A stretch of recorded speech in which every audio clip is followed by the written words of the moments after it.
தொழில் ஸ்தானத்தை பார்க்கணும், காலப்புருஷ தத்துவத்தை மெயினாக பார்க்கணும். அப்போ காலப்புருஷ தத்துவத்தில் பார்த்தீங்கன்னா திரியோணத்துலேயோ, அதாவது 1, 5, 9லையோ, கேந்திரங்கக்கூடிய 1, 4, 7, 10லையோ இப்படியெல்லாம் இருந்துட்டால் அது நல்ல ஸ்தானத்தில் இருக்குது. ஆட்சி உச்சமாக இருந்தால் அது வலுத்து இருக்குது அப்படின்னு பேர். இப்போ நம்ம ஆவலோடு காத்துக்கிட்டு இருக்கிறது அடுத்து என்ன பேச போகிறாங்கப்பா. எப்போயுமே ஒரு டிவியில் டாப் 10 அப்படின்னு போடுவாங்க பார்த்தீங்களா, இந்த வாரம் அப்படின்னு சொல்லிட்டு வாரம் காத்துக்கிட்டு இருப்பாங்க. எப்படா வரும் 10 படத்தில் ஃபஸ்ட்டு படம் எது அப்படின்னு பார்ப்போம். அது மாதிரி மாதம் நம்ம கருத்தரங்கத்தில் ஃபஸ்ட்டு என்ன டாப்பிக்கை பேச போகிறாங்க, அது என்ன, அதில் என்ன சுவாரஸ்யம் இருக்குது, அது மூலமாக நமக்கு எதோ விஷயங்கள் நம்ம கற்றுக்க முடியுது அப்படின்னு ஒரு ஆர்வத்தோடு நீங்கள் எல்லோரும் வந்திருப்பீங்க. அந்த வகையில் பார்க்கும்போது இன்றைக்கி நம்ம முதல் தலைப்பு அப்படின்னு பேசும்போது பார்த்திங்கன்னா ரொம்ப கம்மியாக வச்சு பாருங்கள், தொழில் ஸ்தானத்தை பற்றி தான் நம்ம பேச போகிறோம். ஸோ பொதுவாக தொழில் அப்படின்னா நம்ம ஜாதகத்தில் எல்லாருக்கும் தெரியும் 10ஆம் பாவம் அப்படிங்கிறது. ஸோ அப்போது எல்லோரும் தொழில் ஆரம்பிச்சிட முடியுமா? இப்போ நான் உதாரணத்துக்கு எனக்கு தொழில் செய்யணும்னு நான் விருப்பப்படுறேன். அப்போ நான் உடனே பணம் எங்கிட்ட புரட்டி நான் தொழில் ஆரம்பிச்சிட்டா என்னால் ஜெயிச்சிட முடியுமா? இல்லை எனக்கு பிடிச்ச தொழிலை நான் செஞ்சிடலாமா? இல்லை இந்த தொழில் தான் செய்யணும்னு ஏதாவது கண்டிப்பாக ஏதாவது விதிகள் இருக்குதா? இப்படி நமக்குள்ளே பல கேள்விகள் இருக்கும். ஏன்னா இப்போது ஒருத்தர் படிக்க போகிறாரு அப்படின்னா ஆரம்ப கல்வி பொதுவாக எல்லாருமே படிச்சிடலாம். ஆனால் அடுத்து உயர்நிலைன்னு போகும்போது பார்த்திங்கன்னா ஒவ்வொருத்தரும் தேர்ந்தெடுத்து தான் படிப்பாங்க. அது மாதிரி தான் தொழிலும். ஸோ எடுத்தவுடனே நம்ம எல்லோரும் எல்லா தொழிலையும் செஞ்சிட முடியாது. இன்னாருக்கு இன்னார் என்று எழுதி வைத்தான் தேவன் என்றுன்னு சொல்லுவாங்க பார்த்திங்களா, அது மாதிரி இவங்க இந்த தொழில் செஞ்சால் சிறப்பு, மாற்றி செஞ்சோம் அப்படின்னா ஒன்றும் பெருசாக இல்லை. ஒரு பொருள் நம்ம எல்லாருமே தொழில் எதுக்காக பண்ணுறோம், ஒரு லாபத்துக்காக தான் நம்ம பண்ணுறோம். அப்போ அந்த லாபங்கிறது கிடைக்காம போயிடும். ஸோ இதை பற்றி உங்களுக்கு மிக தெளிவாக என்ன தொழில் பண்ணலாம், யார் பண்ணலாம், எப்போ பண்ணலாம், என்ன தொழில் யாருக்கு செட் ஆகும் அப்படிங்கிற பற்றிலாம் உங்களுக்கு மிக தெளிவாக விளக்குவதற்காக நமது குருநாதர் திரு பரணி பாரதி ஐயா அவர்களை மேடைக்கு வரும்படி அன்புடன் கேட்டுக்கொள்கின்றேன்.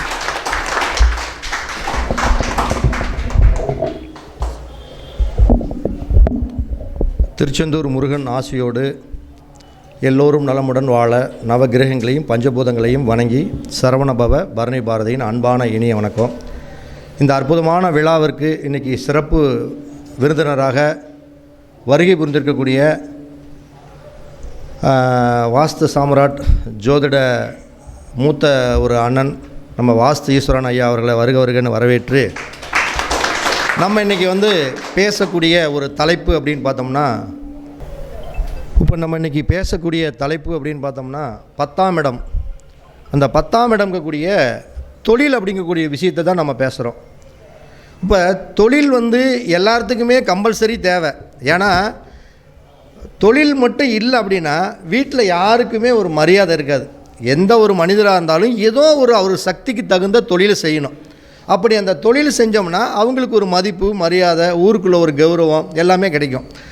நம்ம தொழில் செய்யாமல் நம்ம வடிவேல் மாதிரி மரத்தடியில் படுத்துக்கிட்டு கடைசியில் எந்த ஒரு வேலையை சம்சாரம் வந்தாலும் சரி அந்த வேலையை கூட கவுண்டம் பண்ணி இந்த வடிவேல் சின்ன வேலையை கூட அது ஒரு பெருசாக வேலையாக நினச்சி என்கிட்ட வாங்கக்கூடாது அப்படிங்கிற மாதிரி அந்த படத்தில் நம்ம பார்த்துருப்போம். அப்போ தொழில் அப்படிங்கிறது ஒவ்வொரு மனிதனுக்கும் இன்றியமையாத ஒன்று. அப்போ சில பேர் பார்த்திங்கன்னா இந்த தொழில் செய்கிறவங்க நான் இந்த தொழிலை தான் நான் செய்வேன், நான் இப்படியே தான் பண்ணுவேன் அப்படின்னு செஞ்சு அந்த தொழிலில் நிறையா தோற்று போயிடுறாங்க. அப்போ தலையில் நம்ம அடிக்கடி நம்ம சொல்கிறது விஷயம் என்னன்னோ, சட்டியில் என்ன இருக்குதோ அதுதான் அகப்பியில் வரும். அதுதான் என்ன சொல்கிறோம், விதியில் என்ன கொடுப்புனை இருக்குதோ அதுங்கிறது தான் நம்ம மதிங்கிற தசா புத்தி வழியாக நம்மளுக்கு கிடைக்கும். அப்போ நம்ம தொழில் அப்படின்னா நம்ம தொழில் ஸ்தானத்தை பார்க்கணும், காலப்புருஷ தத்துவத்தை மெயினாக பார்க்கணும். அப்போ காலப்புருஷ தத்துவத்தில் பார்த்திங்கன்னா 10ஆம் இடம் தான் தொழில் ஸ்தானம் அப்படின்ட்டு எல்லாத்துக்குமே தெரியும். மேச ராசியிலிருந்து 10ஆம் இடம் அப்படிங்கிறது மகர ராசி. அப்போ தொழிலுக்கு உண்டான கிரகம் யார் அப்படின்னா சனி பகவான் தான். அது நம்மளுக்கு எல்லாமே தெரியுது. காலப்புருஷத்தில் 10ஆம் இடம் தொழில் ஸ்தானம். இந்த 10ஆம் இடத்துடைய அதிபதி சனி, அவர் தான் தொழில்காரகன். அப்போ நம்ம ஒரு தொழிலை நிர்ணயம் பண்ணுறோம்னா 10ஆம் இடம்ங்கக்கூடிய அந்த சட்டியில் விதி கொடுப்பனையில் எப்படி இருக்குதோ அதன் போலத்தான் அவருடைய வாழ்க்கை அமையும். அதுக்கு தகுந்த மாதிரி தான் நம்மளுடைய வாழ்க்கை தரத்தை ஓட்டிகிட்டு போகணும். அப்போ இதில் என்னென்னா தொழிலில் என்ன மொத்தம் 3 வகை தொழில். 3 வகை என்னென்ன வகை அப்படின்னா, தொழிலில் 3 வகை பார்த்திங்கன்னா, ஒருத்தர் பார்த்திங்கன்னா தன்னுடைய அறிவை பயன்படுத்தி நோகாமல் பணம் சம்பாதிப்பாங்க. அது விதமான ஒரு தொழில். இன்னொரு தொழில் வந்து பார்த்திங்கன்னா உடம்பை போட்டு கஷ்டப்பட்டு வருத்தி அதை பண்ணி இதை பண்ணி அதன் மூலமாக ஒருத்தர் தொழில் செய்கிறது. இன்னொருத்தர் பார்த்திங்கன்னா தன்னுடைய அறிவு நுட்பத்தையும் தன்னுடைய உடல் உழைப்பையும் ரெண்டையும் கம்பேர் பண்ணி அடுத்தவங்கிட்ட வேலை வாங்கி பணம் சம்பாதிக்கிறது. 3 வகை தான் தொழிலில். வந்து ஒருத்தர் தன்னுடைய அறிவை பயன்படுத்தி தொழில் செய்கிறது, இன்னொருத்தர் தன் வேலைக்கு உடம்பை கஷ்டப்படுத்தி வேலை செய்கிறது, இன்னொருத்தர் டெக்னிக்காக நம்ம அறிவை யூஸ் பண்ணி நம்மளுடைய உடல் உழைப்பையும் கொஞ்சம் மிக்ஸ் பண்ணி 10 பேர்த்த வச்சு அழுங்காமல் பணம் சம்பாதிக்கிற டெக்னிக்கு. இந்த 3 வகையில் தான் ஒருத்தருக்கு தொழில் அமையும். வேறு எந்த மாதிரி தொழில் அமையாது. அப்போ இந்த தொழிலை வந்து 3 வகையாக நம்ம பிரித்து அதுக்கு தகுந்த மாதிரி பார்க்கணும். அப்போ தொழிலை நிர்ணயம் பண்ணணும்னா நம்ம என்ன பண்ணணும் அப்படின்னோம்னா 10ஆம் இடம் தான். பொதுவாக வந்து இந்த ஜோதிடத்தில் நம்ம வேலைக்கு போகிறது அப்படிங்கிறது 6ஆம் இடம். சொந்தமாக சுயமாக ஒரு தொழில் கூட்டு சேர்ந்து ஒரு தொழில் செய்கிறது அப்படிங்கிறது 7ஆம் பாவம். பொதுவான தொழில் அப்படின்னாவே ஃபிக்ஸடாக வச்சுட்டாங்க. கர்ம சனி தான் அவருக்கு மெயின். அப்போ 10ஆம் இடம். அப்போ இந்த 10ஆம் இடத்தை தான் நம்ம மெயினாக தொழிலுக்கு பார்க்கணும். அப்போ 10ஆம் இடம் என்பது தொழில் ஸ்தானம். முதல்ல ஒரு ஜாதகத்தை பார்க்குறோம்னா ஒரு பாவத்தில் ஒரு பாவம் வலிமையானது முதல்ல தெரிஞ்சுக்கணும். ஒரு எல்லா பாவமே வலிமையானது. அடுத்தது அந்த பாவத்தை விட அந்த பாவத்தில் நிற்கக்கூடிய கிரகம் வலிமை வாய்ந்தது. இது 2வது டாபிக்கு. 3வது வந்து அந்த பாவத்தில் எந்த கிரகம் நிற்குதோ அந்த கிரகத்தை விட அவர் நிற்கக்கூடிய சாரநாதன் இருக்கார் பார்த்தீங்களா, நட்சத்திரநாதன், அவர் தான் வலிமை வாய்ந்தவர். அதை நல்லா நம்ம ஒரு அப்படியே புரிஞ்சுக்கணும். அப்போ நம்முடைய ஜாதகத்தில் 10ஆம் பாவம் பார்க்கணும். 10ஆம் பாவத்தில் ஒரு கிரகமே இல்லை அப்படின்னா 10ஆம் பாவத்தோடைய அதிபதியை பார்க்கணும். அப்போ ஒரு தொழிலை நிர்ணயம் நீங்கள் பண்ணணும்னா 10ஆம் பாவத்தை தான் உங்களுடைய கண் அப்படியே ஃபோக்கஸ் பண்ணணும். 10ஆம் இடத்தை தான் ஃபோக்கஸ் பண்ணணும். அப்போ 10ஆம் இடத்தை ஃபோக்கஸ் பண்ணும் பொழுது அந்த 10ஆம் இடத்துல கிரகமே இல்லை அப்படின்னா அந்த 10ஆம் இடத்து அதிபதி யார், அவரை ஃபோக்கஸ் பண்ணணும். சரி, 2வது 10ஆம் இடத்துல ஒரு கிரகம் இருக்குதுங்க அப்படின்னா 10ஆம் இடத்துல இருக்கக்கூடிய கிரகங்களை ஃபோக்கஸ் பண்ணணும். 10ஆம் இடத்துல நிற்கக்கூடிய கிரகங்கள் என்ன நட்சத்திரத்தில் இருக்கிறோ அவரை ஃபோக்கஸ் பண்ணணும். இப்படி 3 விதமாக நம்ம ஃபோக்கஸ் பண்ணோம்னா அவங்களுடைய தொழிலை நம்ம நிர்ணயம் பண்ணிக்கலாம். அப்போ பொதுவாக ஒருத்தர் சொந்த தொழில் செய்யணும் அப்படின்னோம்னா அந்த 10ஆம் இடமான பாவகம், அதே மாதிரி கிரகத்தில் சனி பகவான், அந்த 10ஆம் பாவத்துடைய அதிபதி, இவங்களை எல்லாம் ஒன்று சேர்த்து வச்சு தான் நம்ம முடிவு பண்ணுமே தவிர எடுத்த உடனே நம்ம டக்குன்னு சொல்ல முடியாது. அப்போ தொழிலுங்கிறது 12 பாவத்துலேயுமே இருக்குது. நல்லா புரிஞ்சுக்கங்க, தொழில் அப்படிங்கிறது 12 பாவத்துலேயுமே இருக்குது. இப்போ ஒரு லக்ன பாவம்னா தன்னுடைய திறமையை பயன்படுத்தி தொழில் செய்வாங்க. இந்த 2ஆம் இடத்துல தொழில்னா தன்னுடைய பேச்சை வச்சு பணம் சம்பாதிப்பாங்க. சில பேர் பார்த்திங்கன்னா பட்டிமன்றத்துல எல்லாம் பேசுகிறாங்க, பட்டிமன்றத்தில் நல்லா பேசுகிறத வச்சு அவங்க பணம் சம்பாதிக்கிறாங்களா. 3ஆம் இடம்னா தன்னுடைய முயற்சியை வச்சு பணம் சம்பாதிப்பாங்க. 4ஆம் இடம்னா பார்த்திங்கன்னா அவங்க வந்து பார்த்திங்கன்னா தன்னுடைய படிப்பின் மூலம் இந்த வீடு நிலம் பூமி சம்மந்தப்பட்ட வச்சு தொழில் செய்வாங்க. 5ஆம் இடம்னா உழைக்கவே மாட்டான், ஆனால் பணம் சம்பாரிச்சிட்டே இருப்பான், உழைப்பில்லாமல் வருமானத்தை சம்பாதிப்பாங்க. 6ஆம் இடம்னா கஷ்டப்பட்டு நாய் மாதிரி லோன்னு அலைஞ்சு சம்பாதிப்பான். 7ஆம் இடம்னா கூட்டு சேர்ந்து இல்லைன்னா சுயமான தொழிலில் பணம் சம்பாதிப்பாங்க. 8ஆம் இடம்னா திடீர்னு தொழிலில் அவர் பணம் கிடைக்கும். இவன் வீட்டை சுற்றிக்கிட்டு இருப்பான், திடீர்னு அவன் சொந்தக்காரன் யாராச்சும் ஒருத்தர் செத்து போயிடுவான். அது திடீர்னு பேங்கில் கவர்மெண்ட்டில் ஒரு 5 கோடி, ஒரு 5 லட்சம், 10 லட்சம், இப்படி ஏதாச்சும் திடீர்னு ஒரு பணம் கிடைக்கும். இல்லைன்னா குருட்டு அதிர்ஷ்டத்தில் யாராச்சும் பணத்தை கொடுத்து யாராச்சும் ஒருத்தர் விபத்தின் மூலம் பணம் கிடைக்கும். 9ஆம் இடம் அப்படின்னா பூர்வீகத்திலேயே இந்த மாதிரி தொழில். இது மாதிரி தொழில் எல்லா பாவத்துலேயுமே இருக்குது. அப்போ பொதுவான தொழில் அப்படிங்கிறது நமக்கு 10ஆம் இடம் தான். அப்போ இந்த 10ஆம் இடத்தோடைய அதிபதி நல்ல நிலைமையில் இருந்தாவே அவங்க முதல்ல தொழில் செய்கிறதுக்கு ஒரு தகுதி அப்படிங்கிறது சிறப்பானதாக போயிடும். 10ஆம் இடத்து அதிபதி அது சுபகிரகமாக இருந்து குருவுடைய பார்வை பார்த்தாலும் அவங்களுக்கு தொழில் நல்லபடியாக நடக்கும். தொழிலே நல்லபடியாக நடக்காது அப்படின்னோம்னா இந்த 10ஆம் இடத்துடைய அதிபதி 6, 8, 12 மறைஞ்சு போச்சுன்னு வச்சுக்கோங்க. நல்லா புரிஞ்சுக்கங்க, 10ஆம் இடத்து அதிபதி 6, 8, 12 மறைஞ்சு போச்சுனாவே அவங்க தொழில் செய்யக்கூடிய விஷயங்களில் அவங்களுக்கு ஒரு போராட்டம் குழப்பம் இருக்கும் அப்படிங்கிறத நம்ம நல்லா உள்வாங்கிக்கலாம். இல்லை அப்படின்னா 10வது ராசியில் அந்த 10ஆம் பாவத்தில் 6, 8, 12 கூடையவர் யாரோ அந்த ஆள் வந்து இங்கே உட்காந்துட்டாலும் சரி, அதாவது 10ஆம் இடத்து அதிபதி 6, 8, 12க்கு போயிட்டாலும் சரி, அல்லது 6, 8, 12 இடத்தோட அதிபதி 10ஆம் வீட்டில் வந்து உட்காந்துக்கிட்டாலும் சரி, கண்டிப்பாக அவங்க தொழிலில் கஷ்டப்படணும். விதி இதில் எந்த ஒரு மாற்றம் இல்லை. தலையில் என்ன இருக்குதோ அதுதான் வரும். அப்போ இப்படியெல்லாம் கஷ்டப்படுறீங்க அப்படின்னா அந்த ஜாதகத்துக்கு தகுந்தாற் போல் நம்ம பார்க்கணும். அதே மாதிரி இந்த 10ஆம் இடம் அப்படிங்கக்கூடிய அந்த அதிபதி நவாம்சத்தில் ஏதாச்சும் ஒரு வேளை ராசியில் சப்போர்ட் பண்ணலினாலும் நவாம்சத்தில் சப்போர்ட் பண்ணுவாங்க. அப்போ 10ஆம் இடத்து அதிபதி நம்மளுடைய ஜாதகத்தில் ராசி கட்டத்தில் 6, 8, 12 மறைஞ்சிட்டாலும் அந்த 10ஆம் இடத்து அதிபதி நவாம்ச கட்டத்துலேயும் போய் கொஞ்சம் எட்டி பாருங்கள், ஒருவேளை அங்கே நல்லா இருக்கிறாரா அப்படின்னு சொல்கிறாங்கல்ல பழமொழி. அவனுக்கு என்னப்பா 3 சம்சாரம் கட்டிட்டான், 2 வீட்டை கட்டிட்டான், 2 கார் வாங்கிட்டான், அவன் தலையில் நல்ல அம்சமாக இருக்குதுப்பா அப்படிங்க. அப்போ என்னென்ன அம்சம்னா என்ன, அதுதான் முக்கியமான விஷயம். அப்போ இந்த 10ஆம் இடத்து அதிபதி ராசி கட்டத்தில் கெட்டே போயிருந்தாலும் நவாம்ச கட்டத்தில் ஏதாச்சும் ஒரு விதத்தில் நல்ல நிலைமை. வலுத்துன்னு என்ன, ஆட்சியோ உச்சமோ. கெட்டுன்னு என்ன, நீசம் 6, 8, 12 மறைஞ்சு போகிறது, இதுதான் கெட்டு போனது. வலுத்து இருக்கிறதுங்கிறது ஆட்சி உச்சம் நல்ல ஸ்தானங்களை. அதாவது நல்ல ஸ்தானம்னு என்ன, திரியோணத்துலேயோ அதாவது 1, 5, 9லையோ கேந்திரங்கக்கூடிய 1, 4, 7, 10லையோ இப்படியெல்லாம் இருந்துட்டால் அது நல்ல ஸ்தானத்தில் இருக்குது. ஆட்சி உச்சமாக இருந்தால் அது வலுத்து இருக்குது அப்படின்னு பேர். அப்போ இந்த 10ஆம் இடத்து அதிபதியும் சனியும் அதே மாதிரி பார்த்துக்கணும். சனி பகவான் அவங்களுடைய ஜாதகத்தில் என்ன நிலைமையில் இருக்கிறாரு, 6ஆம் இடத்துல இருக்காரா, 10ஆம் இடத்துல இருக்காரா, லக்னத்தில் இருக்கிறாரா, 2ஆம் இடத்துல இருக்கிறாரா அப்படின்னு எப்பயுமே ஒரு விஷயத்தை நம்ம முடிவு பண்ணுறதுக்கு கிரகக்காரகத்துவத்தையும் பாவகாரகத்தையும் 2ஐயும் இணைச்சி பலன் சொன்னால் மட்டும்தான் கரெக்டாக வருமே தவிர நீங்கள் தனிப்பட்ட முறையில் சொன்னீங்கன்னா ஒன்றுமே பண்ண முடியாது. ஏன்னா தசை அப்படிங்கிறது விதி, அடுத்தது கிரகம்ங்கிறது மதி. அப்போ திசையும் புத்தியும் 2 ஒன்று சேர்த்து இணைச்சி நம்ம பலன் சொன்னோம்னா அவங்க என்ன மாதிரி எப்படி தொழிலில் ஜெயிக்கலாம் அப்படிங்கிற விஷயத்த நம்ம அழகாக கொண்டாந்துடலாம்.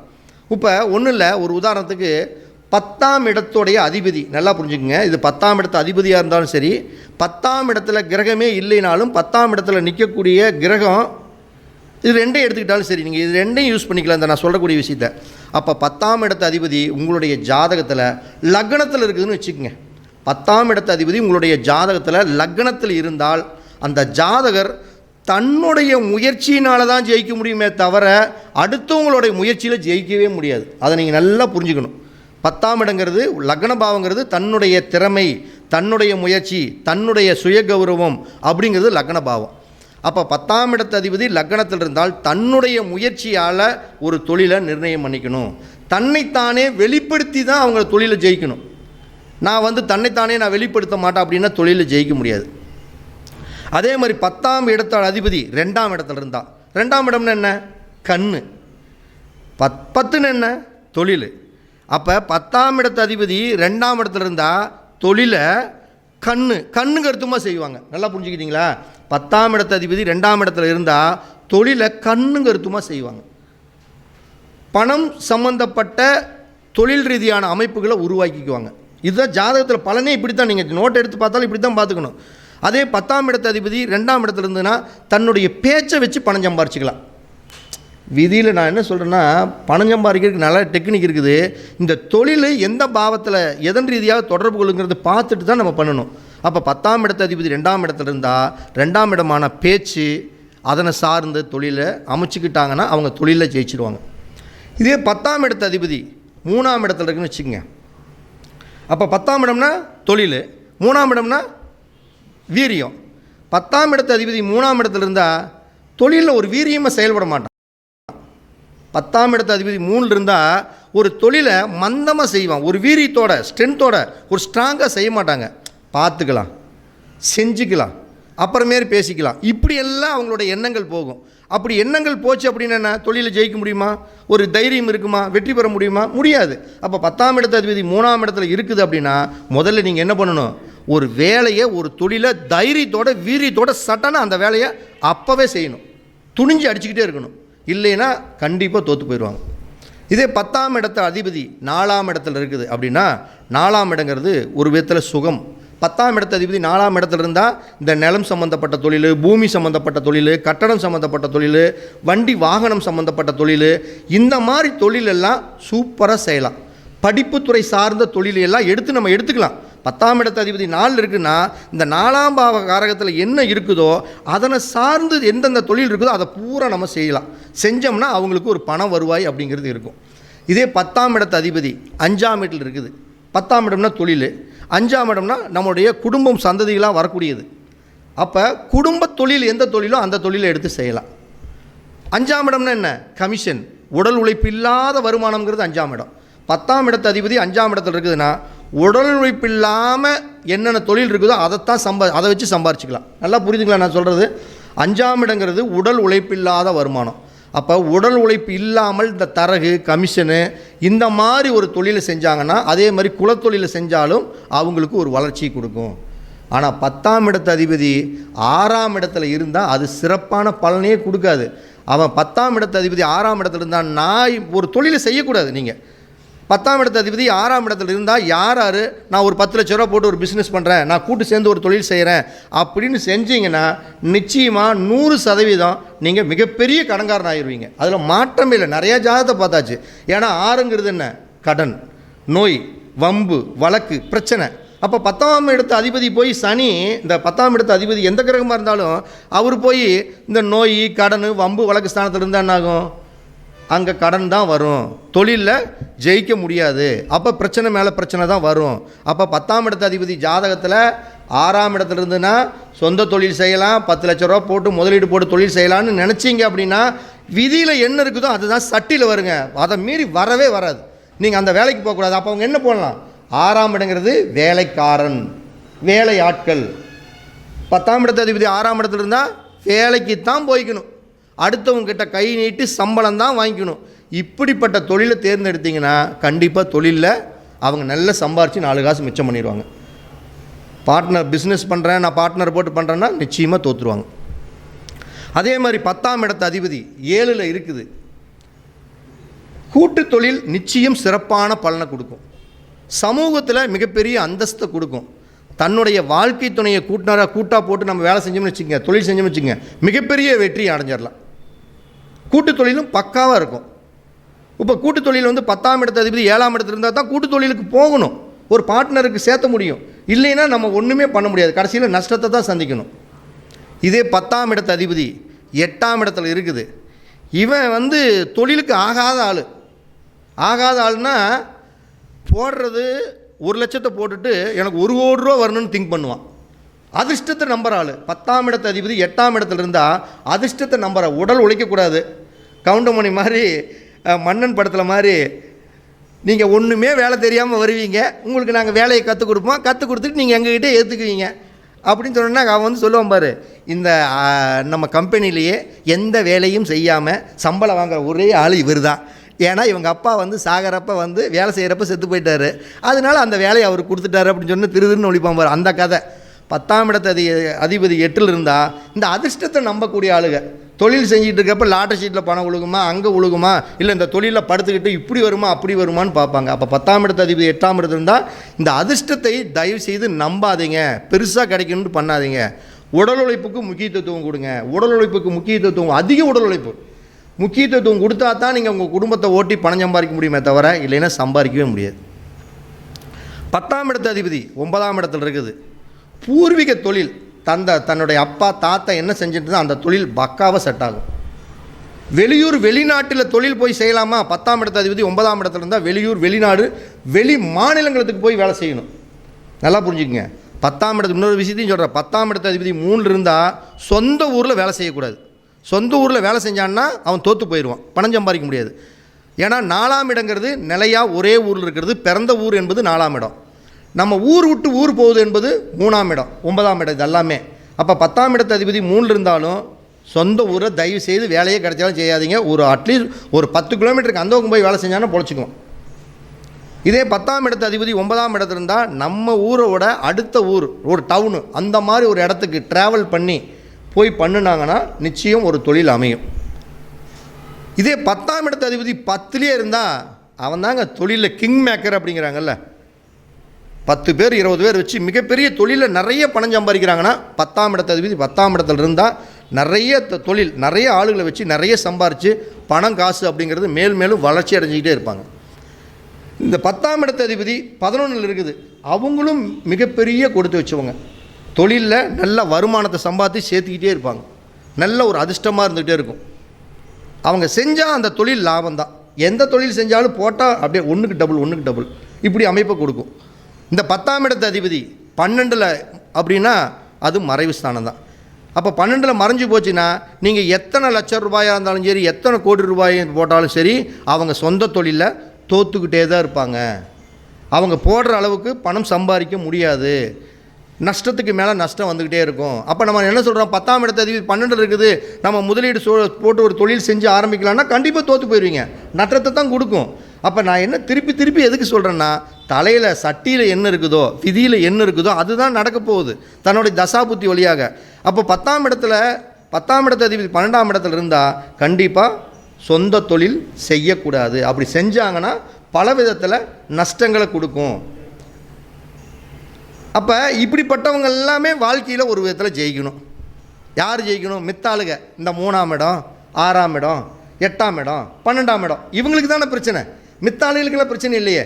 10ஆம் இடத்து அதிபதி 1லையோ 2லையோ 4லையோ 5லையோ 7லையோ 9லையோ 11லையோ இப்படி இருக்கிறவங்களுக்கு எப்படி தொழிலில் எப்படியோ ஒன்று போராடி ஜெயிச்சுக்கிறாங்க. ஆனால் அந்த 10ஆம் இடத்து அதிபதி 3ல் இருந்தா, 6ல் இருந்தா, 8ல் இருந்தா, 12ல் இருந்தா, இவங்களுக்கு தான் இந்த பதிவே சிம்பிளாக சொல்ல போனால். அப்போ 10ஆம் இடத்து அதிபதி 3 இருக்குதுன்னா தயவு செய்து ஊர் விட்டு ஊர் போய் தொழில் செஞ்சு பொழைச்சிக்குங்க. உள்ளூருக்குள்ளே தொழில் செய்யலாம் அப்படின்னு நினச்சிடாதீங்க. அப்படி இருந்தீங்கன்னா கண்டிப்பாக எந்த சூழ்நிலையிலும் இங்கே தொழில் ஜெயிக்க முடியாது, குடும்பத்தை காப்பாற்ற முடியாது. 10ஆம் இடத்து அதிபதி 6ல் இருந்தால் நான் சொந்த தொழில் செய்கிறேன், நான் பிஸ்னஸ் தான் செய்வேன், கூட்டு சேர்ந்து தான் தொழில் செய்வேன், ஏன் நானும் ஒரு ஓனர் ஆகணும்னு தயவு செய்து நினச்சிடாதீங்க. நினச்சிங்கன்னா கடங்காரன் தான், மாற்றமே இல்லை. அப்போ ஒரு நல்ல ஒரு நிறுவனத்தில் ஒரு வேலைக்கு சம்பளத்துக்கு அடுத்தவங்ககிட்ட கை நீட்டி சம்பளம் வாங்குற மாதிரி போயிருங்க. அப்படி போயிட்டிங்கன்னா மிகப்பெரிய வளர்ச்சி கொடுக்கும். அதே மாதிரி 10ஆம் இடத்து அதிபதி 8ல் இருந்துட்டா அதே மாதிரி தான் அவங்களும் இந்த குருட்டு அதிர்ஷ்டத்தை நம்பக்கூடாது. நான் தொழிலில் 1க்கு போட்டால் 2, 2 போட்டால் 4, 4 போட்டால் 8 அப்படிங்கிற மாதிரி குருட்டு அதிர்ஷ்டத்தை நம்பிட்டு இருக்கக்கூடாது. அவங்களும் கடினமாக உழைக்கணும். அப்படி உழைச்சா மட்டும்தான் அவங்க ஜெயிக்க முடியும். அதே மாதிரி 10ஆம் இடத்து அதிபதி 12ல் இருந்துச்சுன்னா தயவு செய்து முதலீடு போட்டு தொழில் செய்யாதீங்க. அப்படியெல்லாம் தொழில் செஞ்சீங்க அப்படின்னா நீங்கள் நிச்சயமாக ஜெயிக்க முடியாது. அப்போ இவங்கெல்லாம் ஒரு விதத்தில் ஜெயிக்கணும் அப்படின்னம்னா அதுக்குன்னு ஒரு வேலையை செஞ்சால் ஜெயிக்கலாமல்ல. அதுதான் ஒரு பாவத்தை இயக்கிறது அப்படின்னு பேர். அப்போ ஒரு பாவத்தை நம்ம இயக்கணும், தொழில் சார்ந்த விஷயத்தில் நம்ம இயக்கணும். அப்படின்னா நம்ம தொழில் செய்கிறது எதுக்கு செய்கிறோம்? 4 காசு சம்பாரித்து நம்ம குடும்பத்தையும் நம்மளோட குழந்தைகளையும் பிள்ளைகளையும் காப்பாற்றுறதுக்காக தான், பணம் சம்பாதிக்கிறதுக்காக தான் மெயின். வாழ்க்கை பூரா வேலை செஞ்சுவிட்டு பொழுதோடு ஆனால் சனிக்கிழமை ஆனால் சம்பளத்தை கொடுக்காம நான் திங்கக்கிழமை தரேன்னு ஒரு ஓனர் சொன்னால் எப்படி கோபம் வரும்? அப்போ அந்த பாவத்தை நம்ம 3, 6, 8, 12 இருந்துருச்சு. இல்லை பொதுவாகவே நான் தொழிலில் இப்போ செஞ்சிகிட்ருக்கிறேன், இப்போ தற்சமயம் எனக்கு தொழிலில் நசிஞ்சு போயிட்டுருக்கிறேன், தொழிலில் என்னால் இப்போ டெவலப் ஆக முடியல, தொழில் நல்லா போன வருஷம் வரைக்கும் எனக்கு தொழில் நல்லா இருந்தது, இந்த வருஷம் தொழிலில் அப்படியே நான் பின்னோக்கி போயிட்டுருக்கிறேன் அப்படின்னா இந்த 10ஆம் இடத்தை நீங்கள் ஆக்டிவேஷன் பண்ணணும், இந்த தொழிலை வலுப்படுத்தணும். அப்போ வலுப்படுத்தணும் அப்படின்னா உங்களுடைய ஜாதகத்தில் 10ஆம் இடம் அதிபதி இருப்பார்ல, 10ஆம் இடத்து அதிபதி, அந்த 10ஆம் இடத்து அதிபதி என்ன நட்சத்திரம்னு நம்ம பார்த்துக்கணும். முதல்ல நம்முடைய ஜாதகத்தில் தொழிலில் நான் இன்றைக்கி கொஞ்சம் பின்னோக்கி இருக்கிறேங்க, சரிவை சந்திச்சுக்கிட்டே இருக்கிறேன் அப்படின்னா 10ஆம் இடத்து அதிபதி என்ன நட்சத்திரத்தில் இருக்காருன்னு பாருங்கள். அப்போ ஒரு நட்சத்திரம் இருக்குன்னா எப்பயுமே ஒரு நட்சத்திரத்திற்கு அடுத்த 2ஆம் பாவம் தானே, காலச்சக்கரத்தில் 2ஆம் பாவம் தானே பணம். அப்போ அதே மாதிரி ஒரு நட்சத்திரத்துக்கு 2ஆம் இடம் தான் பணம், ஒரு நட்சத்திரத்துக்கு அடுத்த நட்சத்திரம் தான் பணம். அப்போ 10ஆம் பாவ நட்சத்திர அதிபதி என்ன கிரகமோ அந்த கிரகத்துக்கு உடைய அடுத்த நட்சத்திரம் என்னவோ அந்த நட்சத்திர காரகத்தை நம்ம அதிகமாக வலுப்படுத்தணும். அப்படி வலுப்படுத்தணும்னாவே நிச்சயம் நம்முடைய பேச்சு மக்கள் மத்தியில் ஒரு தராதரமாக விளங்கும். 4 காசு சம்பாதிச்சாலும் அது மிச்சமாகும், பண வருவாய் நிச்சயமாக தேடி வரும். ஒரு உதாரணத்துக்கு நம்ம ஒரு மேச லக்னம்னு எடுத்துக்கிறோம்னு வச்சுக்கோங்க. இந்த மேச லக்னத்துக்கு 10ஆம் இடத்துடைய அதிபதி யார்? சனி பகவான். இப்போ இந்த சனி பகவான் ஒரு வேளை உங்களுடைய ஜாதகத்தில் அஸ்வினிலேயே இருக்குதுன்னு வச்சுக்கோங்க, ஒரு மேச ராசியிலே ஒரு அஸ்வினிலேயே இருக்குது. அப்போ அஸ்வினியில் இருக்குது, இப்போ உங்களுக்கு ஒரு தொழில் நலிஞ்சு போயிட்டுருக்குது, தொழிலில் நம்ம கொஞ்சம் பின்னோக்கி இருக்கிறோம் அப்படின்னம்னா உங்களோட அஸ்வினி நட்சத்திரத்துக்கு 2வது நட்சத்திரமாக என்ன நட்சத்திரமோ அந்த நட்சத்திரத்துடைய காரகங்களை நம்ம அதிகமாக உள்வாங்கி அதை செயல்படுத்திக்கிட்டே இருக்கணும். அந்த நட்சத்திரத்தை செயல்படுத்தினா தான் இங்கே தொழிலில் நம்மளுக்கு பண வருவாயை கொடுக்கும். அப்போ 2வது நட்சத்திரம் என்ன நட்சத்திரம்? அஸ்வினிக்கு 2வது நட்சத்திரம் பரணி நட்சத்திரம். அப்போ பரணி நட்சத்திரத்துடைய காரகம் என்னென்னவோ அந்த காரகத்தை இயக்குனீங்கன்னா நீங்கள் தொழிலை விரிவுபடுத்தலாம். அப்போ பரணி நட்சத்திரத்துடைய என்ன விஷயங்கள், ஒரு பொண்ணு நம்ம தானம் பண்ணி சரி பண்ணலாம், ஒன்று கோயில் வழிபாடுகள் மூலமாக சரி பண்ணலாம். இப்படி ஏதோ ஒன்றை செயல்படுத்தி தான் நம்ம ஜெயிக்க முடியுமே தவிர நம்ம நினைக்கிற மாதிரி எதையுமே பண்ண முடியாது. அப்போ 10ஆம் பாவத்துடைய காரகம் அந்த சனி அஸ்வினி நட்சத்திரம் இருக்குன்னா சுக்கிரனுடைய ஆக்டிவேஷனை இயற்கையாக சரி பண்ணணும். அப்போ பஞ்சத்தில் இருக்கிற மாதிரி காட்டிக்கவே கூடாது. நல்லா புரிஞ்சுக்கங்க, சுக்கிரனை ஆக்டிவேஷன் பண்ணணும். காலையில் கடன் வாங்க போனால் கூட ஒரு டிப்டாப்பாக போனால் தான் இப்படி என்ன மாதிரி போகணும், பட்டை கட்டி அடிச்சுக்கிட்டு போகணும், அப்போ தான் கடனே கொடுப்பான். அப்போ பஞ்ச கோலத்தில் இருக்கவே கூடாது. அப்போ சுக்கிரனை அவங்க ஆக்டிவேஷன் பண்ணணும். எந்நேரம் நீட்டாக சோத்துக்கு இருக்குதோ இல்லையோ நீட்டாக டிப்டாப்பாக பண்ணி நீட்டாக ஜம்முன்னு இருக்கக்கூடிய முகத்தையெல்லாம் பொலிவு பண்ணி நல்லா வச்சுக்கணும். அப்படி பண்ணுறப்பவே முதல்ல அடுத்தது பணம் வர்றதுக்கு உண்டான ரூட்டு கிடைக்கும். கடன் கொடுக்குறவங்க கூட அவன் ஆள் நல்லா செலுன்னு தான் இருக்கான்ப்பா, அவனை கொடுக்கலாம்ப்பா அப்படின்னு ஒரு எண்ணங்கள் வரணும். அடுத்தது இந்த 2வது நட்சத்திரத்துடைய உணவுகளை நம்ம அதிகமாக உட்கொள்ளலாம், சாப்பிடலாம். அப்போ பரணி நட்சத்திரத்துடைய உணவுகள் அப்படிங்கிறது என்ன, நெல்லிக்காய். இது எல்லாமே இந்த நெல்லிக்காயை அதிகமாக ஜூஸ் போட்டு அவங்க குடிக்கலாம். அதை குடித்தா அவங்களுக்கு மிகப்பெரிய வளர்ச்சி கொடுக்கும். அப்போ இந்த பரணி 2வது நட்சத்திரத்தை ஈக்கணும்னா பரணிக்கு வந்து பார்த்திங்கன்னா மரங்களை அதிகமாக அவங்க தானம் பண்ணலாம், மரங்களை அதிகமாக தானம் பண்ணலாம். இப்போ 2ஆம் இடம்னா என்ன, கண், வெளிச்சம். அப்போ ஒரு வெளிச்சத்தை கொடுக்கணும். வெளிச்சத்தை கொடுக்கணும்னு என்ன பண்ணலாம், யாருக்காச்சும் ஒருத்தருக்கு இப்படி தொழிலில் நான் சொல்கிறது இந்த மாதிரி 10ஆம் இடத்து அதிபதி அஸ்வினியாக இருந்து அது 2ஆம் இடமான சுக்கிரனை இயக்கணும்னா ஒளியை ஆக்டிவேஷன் பண்ணி கொடுக்கணும். ஒளியை ஆக்டிவேஷன் பண்ணுறதுனா எப்படி, யாருக்காச்சும் ஒரு தெரிஞ்ச நண்பர்கள் வீட்டுக்கு கரண்ட் சர்வீஸ் வாங்கி கொடுக்க முடியலன்னா கரண்ட் சர்வீஸ் வாங்கி கொடுங்க, அது வெளிச்சத்தை கொடுக்கும். ஓகேங்களா? அதே மாதிரி நம்ம ஒரு கோயில் இருக்குது அப்படின்னா அந்த கோயிலுக்கு ஒரு வெளிச்சத்துக்கு ஒரு விளக்கு, சிமிலி விளக்கு, அந்த மாதிரி அந்த விளக்கில் வந்து அதிக எண்ணெய் ஊற்றி அதிக நேரம் எரிஞ்சிக்கிட்டே இருக்கிற மாதிரி ஒரு வெளிச்சத்தை நீங்கள் உருவாக்கணும்.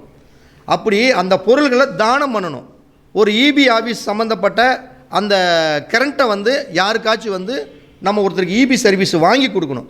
இப்படி வாங்கி கொடுத்தீங்கன்னா அந்த நட்சத்திரத்தோடைய இயக்கம் அதிகமாகிட்டே இருக்கும். அதுக்கோசரம் அடிக்கடி வாங்கிட்டு இருக்க முடியாது. அடிக்கடி வாங்கி கொடுக்குறது இந்த உணவுப் பொருள்களை தானம் பண்ணிகிட்டே இருக்கலாம். ஆனால் தொழில் சரிவு அப்படிங்கிறவங்க அஸ்வினி நட்சத்திரம் 10ஆம் அதிபதியாக வந்தவங்க இந்த பரணி நட்சத்திரத்தோடைய சுக்கிரனுடைய விஷயத்தை பவர் அப்படிங்கிறது வந்து வீட்டுக்கு, அதாவது நம்ம சொல்கிறோம்ல பவர் ஹவுஸு அப்படிங்கிறோம். அப்போ பவர்னு என்ன, கரண்ட்டு, ஹவுஸுன்னு என்ன, வீடு. அப்போ வீட்டுக்கு கரண்ட் வாங்கி கொடுக்கலாமா, கோயிலுக்கு ஒரு கரண்ட் வாங்கி கொடுக்கலாமா? இப்படி வாங்கி கொடுத்தா அவங்களுக்கு ஒரு வளர்ச்சி கொடுக்குமா, தொழிலில் பணம் வருமா? 100% பணம் வந்தே தீரும். அனுபவத்தில் நான் ஒரு 2-3 பேர்த்துக்கு அதை பார்த்துருக்குறேன். அப்போ இது மாதிரி உங்களுடைய ஜாதகத்தில் தொழிலில் நீங்கள் பின்னோக்கி இருக்கிறீங்க அப்படின்னா 10ஆம் இடத்து அதிபதி என்ன நட்சத்திரத்தில் இருக்கிறாரோ அந்த நட்சத்திரத்திற்கு அடுத்த நட்சத்திரம் என்ன நட்சத்திரமோ அந்த நட்சத்திரத்துடைய காரகத்தை அதிகமாக உள்வாங்குங்க. அந்த நட்சத்திரத்துடைய பொருள்களை தானம் பண்ணுங்க. இப்படி எல்லாம் பண்ணும் பொழுது உங்களுக்கு 100% பணம் வந்தே தீரும். அதில் எந்த மாற்றம் இல்லை. அப்போ விதியில் உங்கள் ஜாதகத்தில் தலையில் என்ன எழுதியிருக்குதுங்கிறது முதல்ல பார்த்துக்குங்க. தலையில் நல்லா இருந்தால் ஒரு 10 காசு போட்டு முதலீடு பண்ணி தொழில் செய்யுங்க. அப்படி 10ஆம் இடத்து அதிபதி உங்களுடைய ஜாதகத்தில் 10ஆம் இடத்து அதிபதியாக இருந்தாலும் சரி, 10ஆம் வீட்டில் ஒரு வேளை அதிபதி இல்லையப்பா, அப்போ 10ஆம் வீட்டில் ஒரு கிரகம் இருக்குதுனாலும் அந்த 10ஆம் வீட்டு அதிபதியோடைய கிரகம் உங்களுடைய ஜாதகத்தில் நான் சொல்கிற மாதிரி 3, 6, 8, 12 இது இருந்துட்டால் தயவு செய்து சொந்த தொழில் செய்கிறதுக்கு போயிடாதீங்க. வேலைக்கு போங்க, கடினமாக உழைங்க. இப்படித்தான் பணம் சம்பாதிக்க முடியுமே தவிர நீங்கள் வேறு எந்த விதத்துலையும் பணம் சம்பாதிக்க முடியாது. ஐயா நீங்கள் தான் பேசுகிறீங்க. உங்களுடைய ஜாதகத்தில் 10ஆம் இடத்து அதிபதி எங்கேயும் ஐயா இருக்குது? சரி, என்ன லக்னங்க ஐயா? கும்ப லக்னம். கும்ப லக்னத்துக்கு 10ஆம் இடம் எது? அப்படியே எண்ணி பாருங்க ஐயா. எதுங்க ஐயா? விருச்சிகம். விருச்சிகத்தோட அதிபதி யார்? விருச்சிகத்தில் கிரகம் இருக்குதா? சரி, விருச்சிகத்தோட அதிபதி செவ்வாய். செவ்வாய் என்ன நட்சத்திரத்தில் இருக்குது தெரியுங்களா? செவ்வாய் எங்கே இருக்குதுன்னு தெரியுங்களா? சரி, ஓகே, அது ஓகே.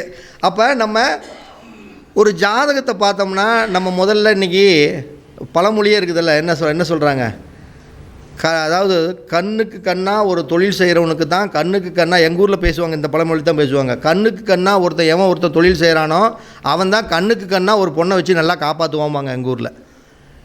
அப்போ அது மாதிரி நீங்கள் ஒரு தொழிலில் நீங்கள் ஜெயிக்கணும்னா உங்களுடைய விதியில் என்ன இருக்குதோ அதை பார்த்துக்குங்க. அதுக்கு தகுந்தாற்போல் உங்களோட தொழில் அமைச்சிங்கன்னா நீங்கள் ஜெயிக்கலாமே தவிர மற்றபடி உங்களுடைய பிடிவாதம். ஏன்னா 10வது ராசின்னா என்ன தெரியுங்களா, அர்த்தம் தெரியுங்களா? ஏன் தொழிலில் சில பேர் தோற்று போகிறாங்கன்னா 10வது ராசிங்கிறது பிடிவாதம். 10வது ராசினாவே பிடிவாதம் தான். 4 10ங்கிறது ஒரு விதத்தில் பிடிவாதம். அப்போ இந்த பிடிவாதங்கிறது 10ஆம் பாவத்தில் இருக்கிறனால நான் இப்படித்தான், இவன் சொல்கிற மாதிரி, நான் கவுண்டமணி சொன்ன மாதிரி நான் தலைகீழாகத்தான் குதிப்பேன் அப்படின்னு போய் குதிக்க வேண்டியதுதான். அப்படி தலைகீழாகத்தான் போய் குதிப்பேன்னா மண்டை உடஞ்சி, கை உடைஞ்சி, கால் உடைஞ்சி, இப்படி தான் உங்களுடைய பணம் விரயமாகும்.